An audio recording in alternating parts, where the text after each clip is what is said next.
Hello everyone, welcome to my new video. सबसे पहले तो सभी को merry Christmas and happy new year. और आज की इस वीडियो में हम एक इंटरेस्टिंग फैक्ट आपके साथ शेयर करेंगे। एंड जैसा कि आप सभी को पता है कि 31 दिसंबर इज अप्रोचिंग और ये टाइम आज के टाइम में मतलब इस टाइम रिटर्न फाइलिंग का टाइम चल रहा है। तो I came across very interesting fact जो मैं आप लोगों के साथ शेयर करना चाहूंगा। एंड वो फैक्ट ये है कि हम सभी को ये लगता है कि 5 लाख की इनकम अगर किसी की है तो उसका कोई टैक्स नहीं बनेगा।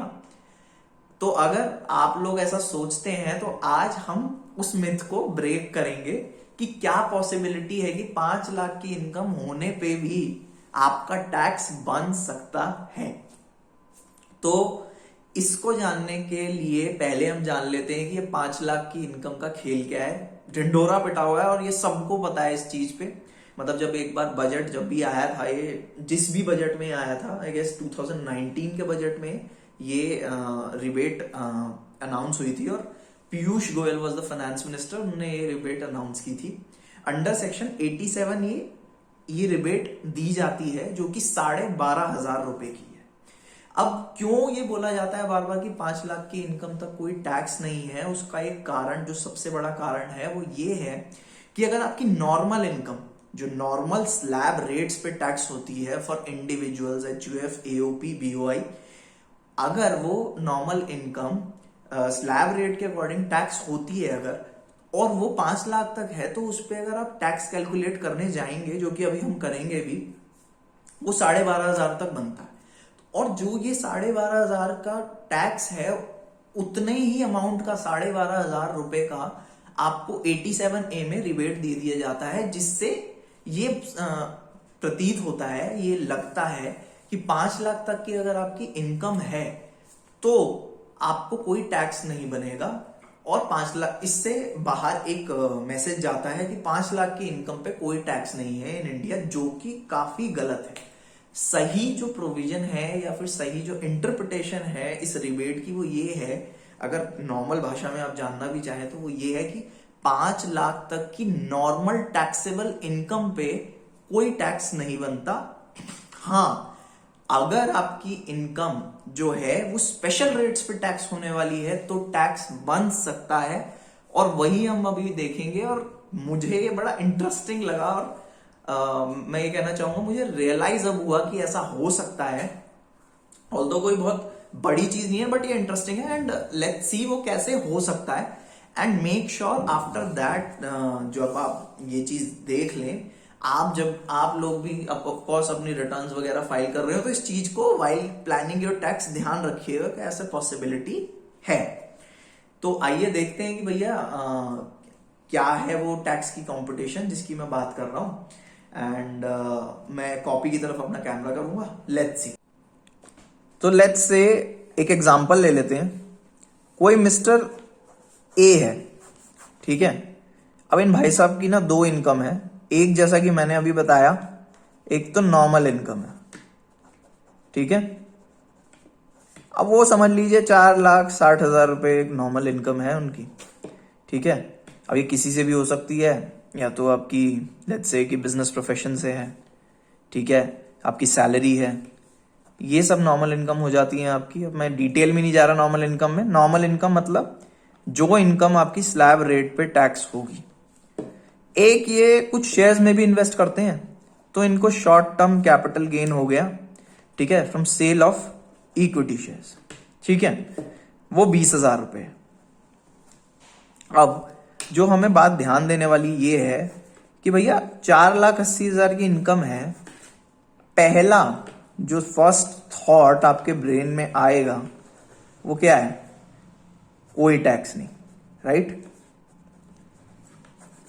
लेकिन ऐसा नहीं है। कैसे?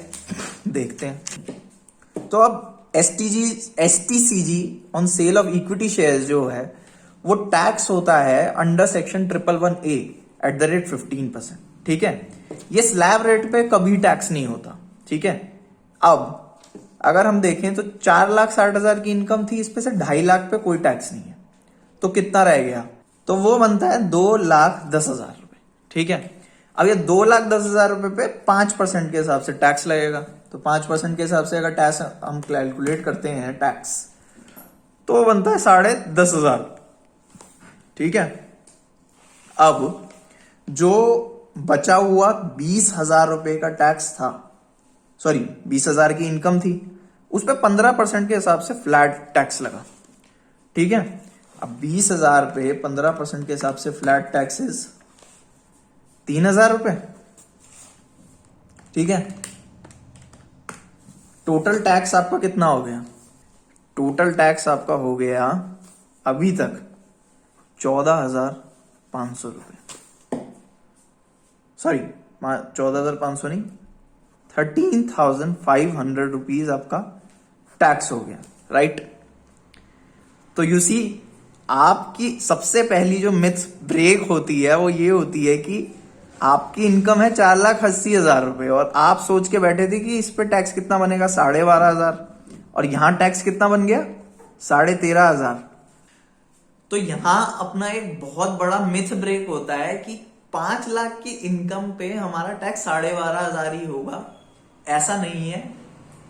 आपका 5 लाख से कम इनकम होने पे भी आपका टैक्स 12,500 से ज्यादा हो सकता है। तो इतना हो गया। अब उस इनकम के ऊपर, सिंस आपकी इनकम अभी 5 लाख से कम है, तो आपको 12,500 रुपए या tax amount which ever is lower का रिबेट मिल जाएगा, जिसकी वजह से बीइंग यहाँ पे अब 13,500 रुपए का आपका जो टैक्स बन रहा था उसमें से 12,500 रुपए आपके डिडक्ट हो जाएंगे और 1,000 रुपए का टैक्स अभी भी आपका बनेगा।